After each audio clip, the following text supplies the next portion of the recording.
Watching this video know that I've been training rigorously over the past few years to climb Aconcagua, Denali, and Manaslu, but what many people don't know is what happens behind the scenes. Back in 2011, I set a goal to summit Aconcagua in South America, a major step from the 2 or 3 day climbs I was used to. Up until that point, I had not been working with a trainer, and I did not have a planned and thought out training program. I knew that if I were to summit Aconcagua, I needed a structured fitness program, and I needed help. This is when I met Maria Ferris, who helped implement a detailed training program that not only helped me summit Aconcagua, but also Denali, Manaslu, and now soon, hopefully, Mount Everest. In this video, Maria has been kind enough to share some of the insights into my Everest training. And for those of you who have plans to go to Everest, hopefully you're taking notes. My name is Maria Ferris. I'm a master personal trainer, mountain climber, and a dietitian. One of my specialties is training people for mountaineering. I've been training Dan Ackerman for all his climbs since 2013. Dan first contacted me in August of 2013 asking for help with his mountaineering training for climbing Aconcagua. He had climbed Mount Blanc and Mount Rainier, but realized that Aconcagua was a much more challenging peak at 8,000 meters and needed help with his training. I designed a program for him, and he successfully summited Aconcagua. Dan's next summit goal was McKinley in 2014, which he also successfully summited. Manaslu was his next challenge, which he completed in September of 2015. His next mountain is Mount Everest in May 2016. What does it take to climb mountains of these magnitudes? Well, because of the physically rigorous demands of the climb, someone must be in peak physical condition, as it requires excellent strength, endurance, and the ability to carry a very heavy pack up steep snow, ice, and rock in harsh conditions. A person's success and safety are directly related to their physical fitness and preparation. So mountaineering training requires a big commitment to physical preparation. There are several unique goals of training for mountaineering. One is overall strength. Mountaineering requires significant amounts of strength in the whole body, but particularly the legs and the back, since Dan needs to be able to move vertically with a heavy pack on his back. Dan does a comprehensive full-body strength training program 3 times a week using a variety of equipment, exercises, and his own body weight. One big difference for Mount Everest training than other mountains is that Everest will require Dan to have much more muscle mass than the other mountains he's climbed. Dan will be spending several weeks at base camp resting and acclimating, but will not be able to strength train then. This results in a loss of precious muscle mass. So Dan needs to have as much muscle as he can before he leaves for the climb. So he has done much more strength training and heavier loads to train for Everest.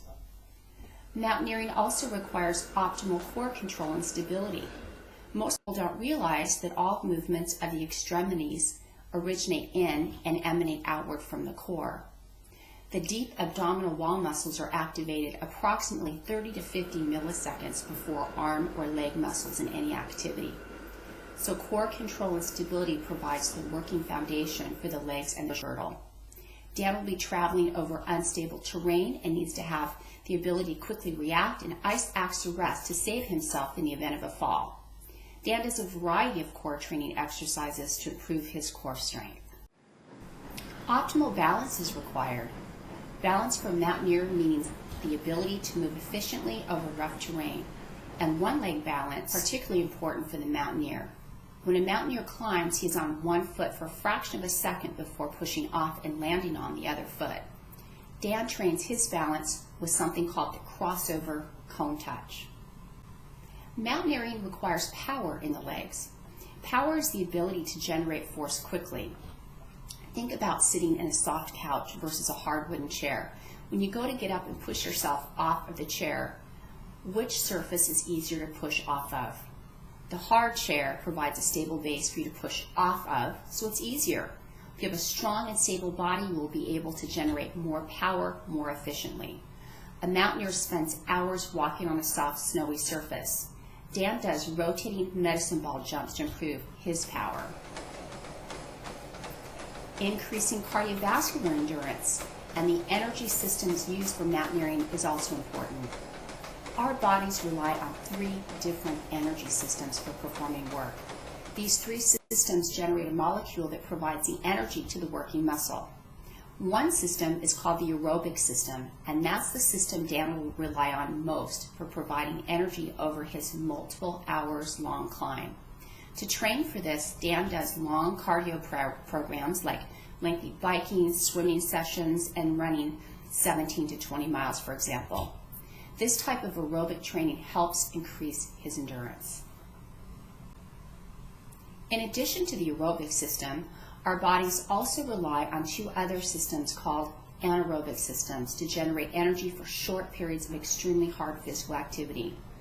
Dan utilizes different cardio interval training programs I've designed for him to improve the energy systems needed for mountain climbing. He will be faced with scenarios like having to quickly move at an increased pace with a heavy pack to avoid dangerous obstacles. These cardio interval programs raise his rate to mimic the rigors he will face on the mountain. His legs, lungs, and heart will get used to spikes in heart rate and the physical exertion needed on the mountain. These workouts are very difficult and uncomfortable, which also helps increase his mental stamina and toughness. Mountaineering requires what we call sport-specific endurance activity, since he'll be climbing for hours on end. To achieve sport-specific endurance, hiking with elevation gain is the best and most applicable activity that can be done to prepare for mountain climbing. But since Dan lives in the city with no access to hiking, he supplements his indoor machine cardio training with walking flights of stairs in his building. He climbs 45 flights repeated 10 times, carrying a 50-60 pound pack to replicate climbing up elevation. Number 10.